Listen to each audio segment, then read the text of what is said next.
Hello दोस्तों, मेरा नाम है जयप्रकाश और आप सुन रहे हैं रीडर्स सनी। आज हम जिस किताब की बारे में चर्चा करेंगे उसका नाम है धम्मपद। गौतम बुद्ध ऐसे हैं जैसे हिमाच्छादित हिमालय, हिमाच्छादित पर्वत और भी है, पर हिमालय अतुलनीय है। उसकी कोई उपमा नहीं है। हिमालय बस हिमालय जैसा है। गौतम बुद्ध बस गौतम बुद्ध जैसे। पूरी मनुष्य जाति के इतिहास में वैसा महिमापूर्ण नाम दूसरा नहीं।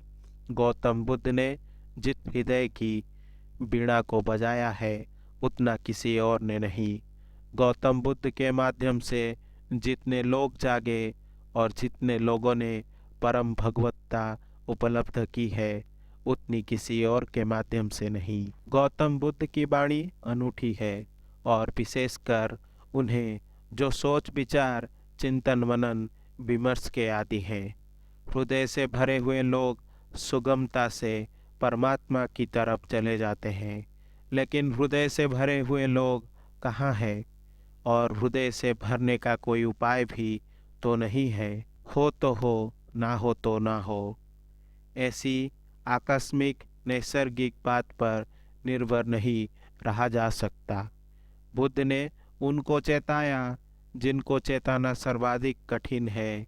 विचार से भरे लोग, बुद्धिवादी, चिंतन मननशील, प्रेम और भाव से भरे लोग तो परमात्मा की तरफ सरलता से झुक जाते हैं। उन्हें झुकाना नहीं पड़ता।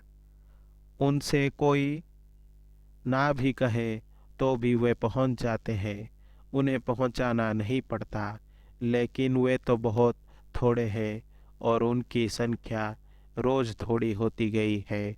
उंगलियों पर गिने जाने जा सके ऐसे लोग हैं। मनुष्य का विकास मस्तिष्क की तरफ हुआ है। मनुष्य मस्तिष्क से भरा है, इसीलिए जहाँ जिसे सार जाए, जहाँ कृष्ण की पकड़ न बैठे, वहाँ भी बुद्ध नहीं हारते हैं।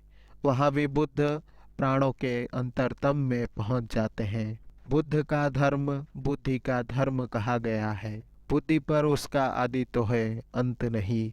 शुरुआत बुद्धि में है, प्रारंभ बुद्धि से है, क्योंकि मनुष्य वहाँ खड़ा है। लेकिन अंत अंत उसका बुद्धि में नहीं। अंत तो परम अतिक्रमण है, जहाँ सब विचार खो जाते हैं, सब बुद्धिमत्ता विसर्जित हो जाती है, जहाँ केवल साक्षी मात्र साक्षी शेष रह जाता है। लेकिन बुद्ध का प्रभाव उन लोगों में तत्क्षण अनुभव होता है जो सोच विचार में कुशल है। बुद्ध के साथ मनुष्य जाति का एक नया अध्याय शुरू हुआ। 2500 वर्ष पहले बुद्ध ने वो कहा जो आज भी सार्थक मालूम पड़ेगा और जो आने वाली सदियों तक सार्थक रहेगा। बुद्ध ने विश्लेषण दिया, एनालिसिस दी, और जैसा सूक्ष्म विश्लेषण उन्होंने किया कभी किसी ने नहीं किया था और फिर दोबारा कोई न कर पाया। उन्होंने जीवन की समस्या के उत्तर शास्त्र से नहीं दिए, विश्लेषण की प्रक्रिया से दिए। बुद्ध धर्म के पहले वैज्ञानिक हैं। उनके साथ श्रद्धा और आस्था की जरूरत नहीं है, उनके साथ तो समझ पर्याप्त है। अगर तुम समझने को राजी हो तो तुम बुद्ध की नौका में सवार हो जाओगे। अगर श्रद्धा भी आएगी तो समझ की छाया होगी, लेकिन समझ के पहले श्रद्धा की मांग बुद्ध की नहीं है। बुद्ध ये नहीं कहते हैं कि जो मैं कहता हूँ भरोसा कर लो। बुद्ध कहते हैं सोचो, विचारो, विश्लेषण करो, खोजो, पाओ अपने अनुभव से तो भरोसा कर लेना। दुनिया के सारे धर्मों ने भरोसे को पहले रखा है, सिर्फ बुद्ध को छोड़कर। दुनिया के सारे धर्मों ने श्रद्धा को प्राथमिक दी है, फिर ही कदम उठेगा। बुद्ध ने कहा अनुभव प्राथमिक है, श्रद्धा आनुषांगिक है। अनुभव होगा तो श्रद्धा होगी, अनुभव होगा तो आस्था होगी। इसीलिए बुद्ध कहते हैं आस्था की कोई ज़रूरत नहीं है, अनुभव के साथ अपने से आ जाएगी, तुम्हें लानी नहीं है। और तुम्हारी लाई हुई आस्था का मूल्य भी क्या हो सकता है?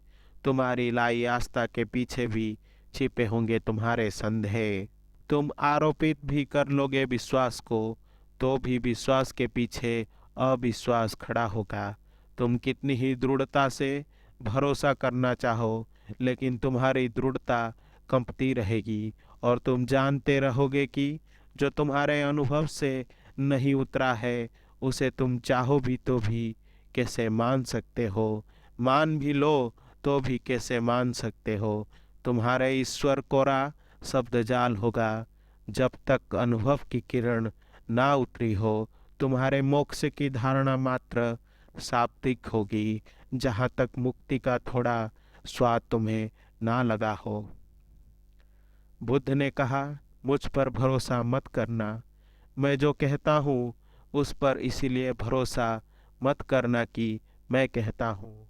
सोचना, विचारना, जीना तुम्हारे अनुभव की कसौटी पर सही हो जाए तो ही सही है। मेरे कहने से क्या सही होगा। बुद्ध के अंतिम वचन है, अपो दीपो भव। अपने दिए खुद बनना और तुम्हारी रोशनी में तुम्हें जो दिखाई पड़ेगा फिर तुम करोगे भी क्या। आस्था ना करोगे तो करोगे क्या। आस्था सहज होगी, उसकी बात ही उठानी व्यर्थ है।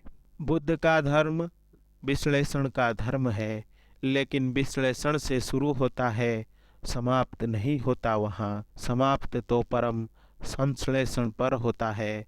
बुद्ध का धर्म संदेह का धर्म है, लेकिन संदेह से यात्रा शुरू होती है, समाप्त नहीं होती। समाप्त तो परम श्रद्धा पर होती है। इसीलिए बुद्ध को समझने में बड़ी भूल हुई, क्योंकि बुद्ध संदेह की भाषा बोलते हैं, तो लोगों ने समझा ये संदेहवादी है। हिंदू तक ना समझ पाए, जो जमीन पर सबसे ज़्यादा पुरानी कौम है। बुद्ध निश्चित ही बड़े अनूठे रहे होंगे, तभी तो हिंदू तक समझने से चूक गए। हिंदुओं तक को भी ये आदमी खतरनाक लगा, घबराने वाला लगा। हिंदुओं को भी लगा कि ये तो सारे आधार गिरा देगा धर्म के, और यही आदमी है जिसने धर्म की आधार पहली दफा ढंग से रखे। श्रद्धा पर भी कोई आधार रखा जा सकता है, अनुभव पर ही आधार रखा जा सकता है। अनुभव की छाया की तरह श्रद्धा उत्पन्न होती है। श्रद्धा अनुभव की सुगंध है, और अनुभव के बिना श्रद्धा अंधी है। और जिस श्रद्धा के पास आँख ना हो, उससे तुम सत्य तक कैसे पहुँच पाओगे। बुद्ध ने बड़ा दुस्साहस किया। बुद्ध जैसे व्यक्ति पर भरोसा करना एकदम सुगम होता है। उसके उठने बैठने में प्रामाणिकता होती है, उसके शब्द शब्द में वजन होता है, उसके होने का पूरा ढंग स्वयं सिद्ध होता है। उस पर श्रद्धा आसान हो जाती है। लेकिन बुद्ध ने कहा, तुम मुझे अपनी बैसाखी मत बनाना। तुम अगर लंगड़े हो और मेरी बैसाखी के सहारे चल लिए, कितनी दूर चलोगे, मंजिल तक ना पहुंच पाओगे। आज मैं साथ हूँ, कल मैं साथ ना रहूँगा, फिर तुम्हें अपने ही पैरों पर चलना है। मेरी रोशनी से मत चलना, क्योंकि थोड़ी देर को संग साथ हो गया है अंधेरे जंगल में। तुम मेरी रोशनी में थोड़ी देर रोशन हो लोगे, फिर हमारे रास्ते अलग हो जाएंगे। मेरी रोशनी मेरे साथ होगी, तुम्हारा अंधेरा तुम्हारा साथ होगा। अपनी रोशनी पैदा करो, अपो दीपो भव। ये बुद्ध का धम्म पद। कैसे वो रोशनी पैदा हो सकती है अनुभव की, उसका विश्लेषण है। श्रद्धा की कोई मांग नहीं है, श्रद्धा की कोई आवश्यकता भी नहीं है। इसीलिए बुद्ध को लोगों ने नास्तिक कहा, क्योंकि बुद्ध ने ये भी नहीं कहा कि तुम परमात्मा पर श्रद्धा करो। तुम कैसे करोगे श्रद्धा? तुम्हें पता होता तो तुम श्रद्धा करते ही। तुम्हें पता नहीं है। इस अज्ञान से तुम कैसे श्रद्धा करोगे? और अज्ञान में तुम जो श्रद्धा बांध भी लोगे, वो तुम्हारी अज्ञान की ईंटों से बना हुआ भवन होगा। उसे तुम परमात्मा का मंदिर कैसे कहोगे? वो तुमने भय में बना लिया होगा। मौत डराती होगी, इसीलिए सहारा पकड़ लिया होगा। यहाँ जिंदगी हाथ से जाती मालूम होती होगी, इसीलिए स्वर्ग की कल्पनाएं कर ली होंगी। लेकिन इन कल्पनाओं से, भय पर खड़ी हुई इन धारणाओं से कहीं कोई मुक्त हुआ है? इससे ही तो आदमी पंगु है, इससे ही तो आदमी पक्षाघात में दबा है। इसीलिए बुद्ध ने ईश्वर की बात नहीं की। H.G. वेल्स ने बुद्ध के संबंध में कहा है कि पृथ्वी पर इस जैसा ईश्वरीय व्यक्ति और इस जैसा ईश्वर विरोधी व्यक्ति एक साथ पाना कठिन है। So God like and so godless. अगर तुम ईश्वरीय प्रतिभाओं को खोजने निकलो तो तुम बुद्ध से ज़्यादा ईश्वरीय प्रतिभा कहाँ पाओगे? सो गॉडलेस, और फिर भी इतना ईश्वर शून्य। ईश्वर की बात भी नहीं की, इस शब्द को ही गंदा माना, इस शब्द का उच्चार नहीं किया। इससे ये मत समझ लेना कि ईश्वर विरोधी थे बुद्ध। उच्चार नहीं किया क्योंकि उस परम शब्द का उच्चार किया नहीं जा सकता। उपनिषद कहते हैं ईश्वर के संबंध में कुछ कहा नहीं जा सकता, लेकिन इतना तो कह ही देते हैं। बुद्ध ने इतना भी ना कहा। वह परम उपनिषद है, उनके पार उपनिषद नहीं जाता। जहाँ उपनिषद समाप्त होते हैं वहाँ बुद्ध शुरू होते हैं। आखिरकार इतना तो कह ही दिया।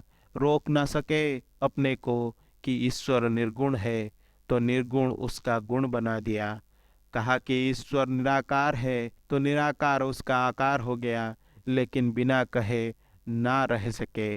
उपनिषद के ऋषि भी बोल गए, मौन में ही संभालना था उस संपदा को, बोलकर गंवा दी। बंद मुट्ठी लाख की थी, खुली 2 कौड़ी की हो गई। वो बात ऐसी थी कि कहनी नहीं थी, क्योंकि तुम्हें जो कुछ भी कहोगे वो गलत होगा। ये कहना भी परमात्मा निराकार है गलत है, क्योंकि निराकार भी एक धारणा है, वो भी आकार से ही जुड़ी है। आकार के विपरीत होगी तो भी आकार से संबंधित है। निराकार का अर्थ होता है जब भी अर्थ खोजने जाओगे आकार का उपयोग करना पड़ेगा। निर्गुण का क्या अर्थ होता है? जब भी कोई परिभाषा पूछेगा गुण को परिभाषा में लाना पड़ेगा। ऐसी निर्गुणता भी बड़ी नपुंसक है जिसकी परिभाषा में गुण लाना पड़ता है। और ऐसे निराकार में क्या निराकार होगा जिसको समझने के लिए आकार लाना पड़ता है। अगर आपको मेरी वीडियो पसंद आई तो इसे लाइक करें और शेयर करें, और ऐसे वीडियोस देखने के लिए मेरे चैनल को सब्सक्राइब करें।